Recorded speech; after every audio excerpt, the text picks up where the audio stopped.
हाल में ही उत्तर पूर्वांचल को लेकर दिल्ली में प्रधानमंत्री मोदी जी ने राइजिंग नॉर्थ ईस्ट समिट को संबोधित किया, जिसमें विभिन्न प्रकार के बातों का उल्लेख किया गया, उद्योग का उल्लेख किया गया, निवेश का विवरण किया गया, लेकिन ये सब ज़मीनी हालात से परे हैं। ज़मीनी हालात विशेष रूप से उत्तर पूर्वांचल की बहुत ही चिंताजनक है। आज दो बड़े बीमारियों ने उत्तर पूर्वांचल को जकड़ रखा है। पहला है अवैध कोयला और दूसरा है नशीली पदार्थ, नारकोटिक्स। अब मैं कुछ बातें आपके सामने रखूंगा जिससे साफ साफ पता चलता है कि बीजेपी के छत्रछाया में उत्तर पूर्वांचल किस प्रकार से अवैध कोयला और नशीली पदार्थों का अवैध व्यापार का एक हब बन चुका है। शुरुआत करूंगा कोयला से, और बहुत ही एक विचित्र काम इस साल के अप्रैल महीने में हुआ। 24 तारीख को ईडी ने विभिन्न जगहों पर छापे मारे। वे हैं जगदीगितिम, नौंगाल बिब्रा, जडुगोफा, margarita, Guwahati.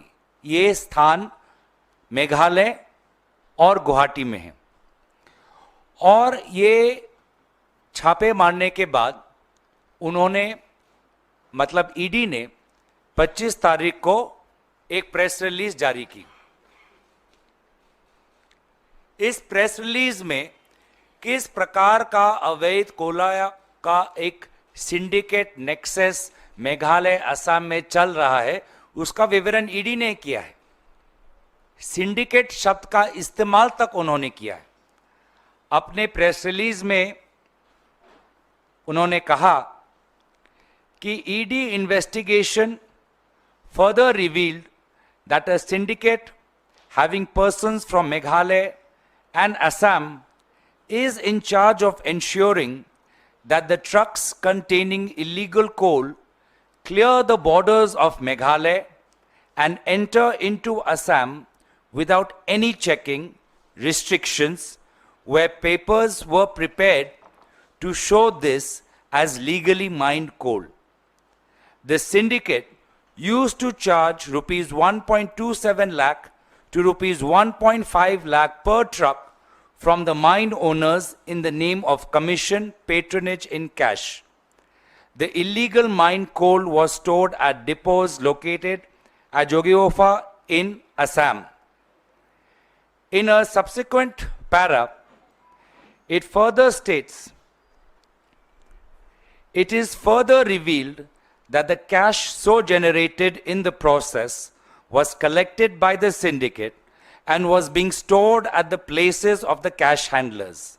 These cash handlers were searched and diaries containing cash in out was also seized. It was further revealed that the coal mine owners and the syndicate people used to coordinate with illegal coal mine operators in Margarita, Tinsukia, to make it appear to be mined from legally sourced miners. Last May, during the search, cash of rupees 1.58 crore, digital devices like laptops, mobile phones, and 2 high-end vehicles suspected to be purchased out of the proceeds of crime was seized. तो हमने तो सबसे पहले स्वागत किया, क्योंकि यही बातें बार बार कांग्रेस पार्टी उठाती रही है कि अवैध कोयला का धंधा चल रहा है। इसको हमने सदन के अंदर भी उठाया, इसको हमने सदन के बाहर भी उठाया, तो प्लेजेंटली सरप्राइज्ड कि ईडी ने ऐसा काम किया। हमने इसका स्वागत किया क्योंकि ये बातें असम के मुख्यमंत्री के बातों को झूठा साबित किया, क्योंकि असम के मुख्यमंत्री कहते हैं कि कोई अवैध कोयला का व्यापार हो ही नहीं रहा, कोई अवैध कोयला है ही नहीं, सब जायज है। तो सरकारी एक तंत्र ने मुख्यमंत्री को झूठा साबित किया, तो इसका तो हमने स्वागत किया। लेकिन जब इसके पश्चात कोई जांच नहीं, इसके पश्चात कोई एसआईटी नहीं, इसके पश्चात कोई अरेस्ट नहीं, तब हमारा संदेह ईडी की तरफ भी गया कि क्या ईडी वास्तव में लोगों को गिरफ्तार करना चाहती है, या जब उन्होंने कहा during the search cash of ₹1.58 crores was seized, वहीं तक उनका काम सीमित हो गया।